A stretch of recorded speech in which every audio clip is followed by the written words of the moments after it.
J'avais longtemps rêvé d'une machine à graver des estampes multipliables à l'identique, et je n'avais que des connaissances rudimentaires sur cette technique. Ceci d'une part. D'autre part, il m'était hors de question d'en trouver une.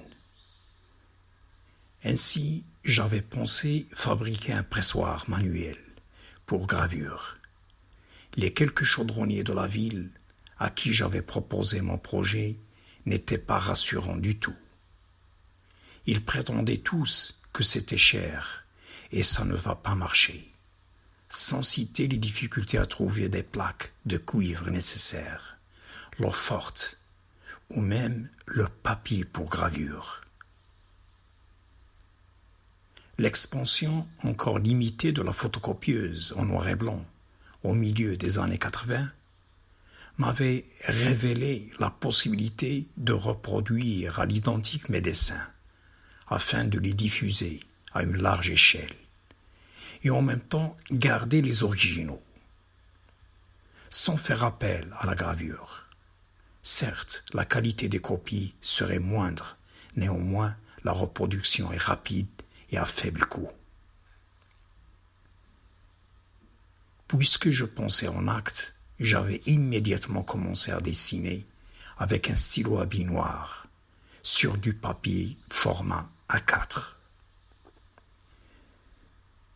Pour une bonne photocopie, je me déplaçais jusqu'à la ville de Safi, là où il y avait une certaine Madame Guy qui gérait un studio de photographie équipé d'une photocopieuse de qualité selon les normes d'autrefois. Je la payais 1 dirham la copie, et c'était cher. Avant toute exposition, il me fallait mettre en valeur chaque exemplaire à l'aide d'un encadrement approprié, qui nécessitait rigueur et patience. Après la fabrication des baguettes par mon frère menuisier et l'achat puis le découpage du verre chez le marchand de glace. C'était moi qui s'occupais à peindre les cadres en noir et faire l'assemblage et la fixation de tous les éléments. J'avais exposé surtout dans les établissements scolaires et il arrivait souvent qu'un seul dessin fût sollicité par plusieurs personnes. Le soir, je passais une bonne partie de la nuit à faire le travail d'un encadreur apprenti. Le prix des photocopies encadrées et protégées était fixé à 25 dirhams l'unité, un prix dérisoire à cette époque.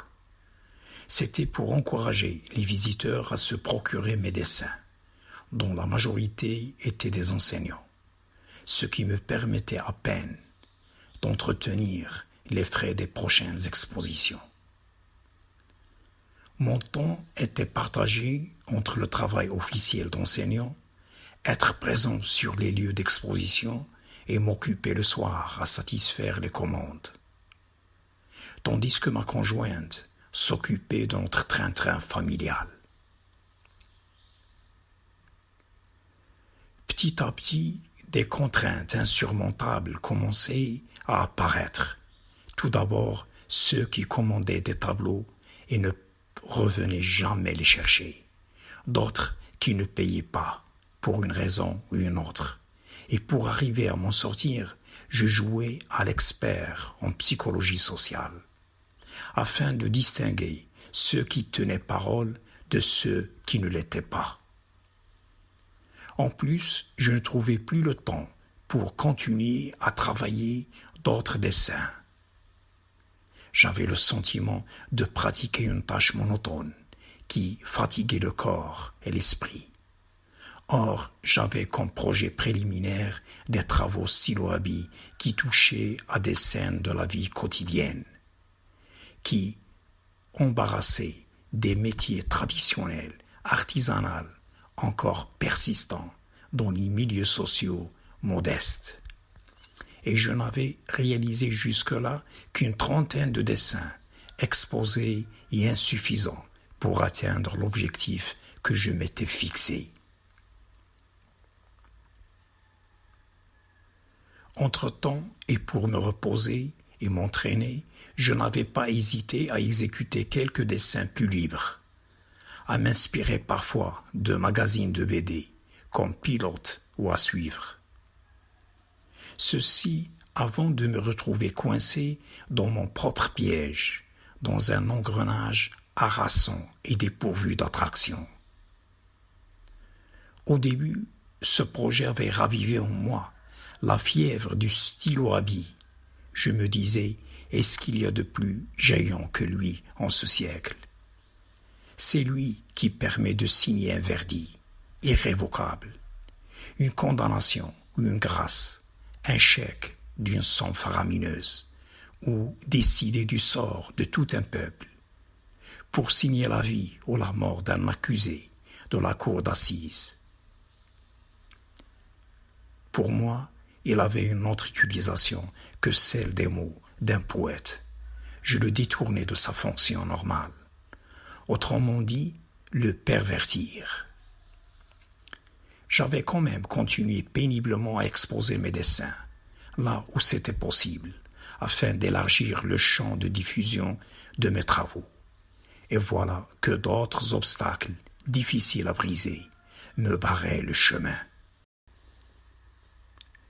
Telle la difficulté à trouver un moyen de transport convenable pour déplacer mes fragiles petits tableaux, ou encore certains directeurs d'établissements scolaires qui m'empêchaient d'exposer mes tableaux, car il exigeait une autorisation de la délégation de l'enseignement qui se trouvait à sa vie. Or, le responsable des activités culturelles prétendait qu'une exposition ne nécessitait pas une autorisation, à savoir qu'à part les établissements scolaires, il y a peu d'endroits sûrs avec un public susceptible d'acheter mes tableaux, en plus des démarches compliquées pour pouvoir accéder à des lieux divers.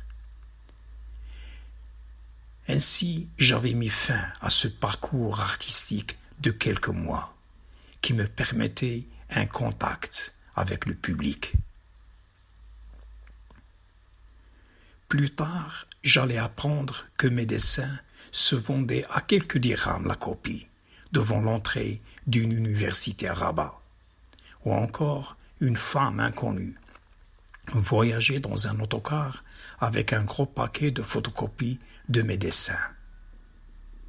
Mais cela ne m'avait causé aucun souci, sauf que parfois, ces copies nécessitaient quelques retouches à cause du mauvais tirage, et sans mise en valeur, elles sont moins attrayantes.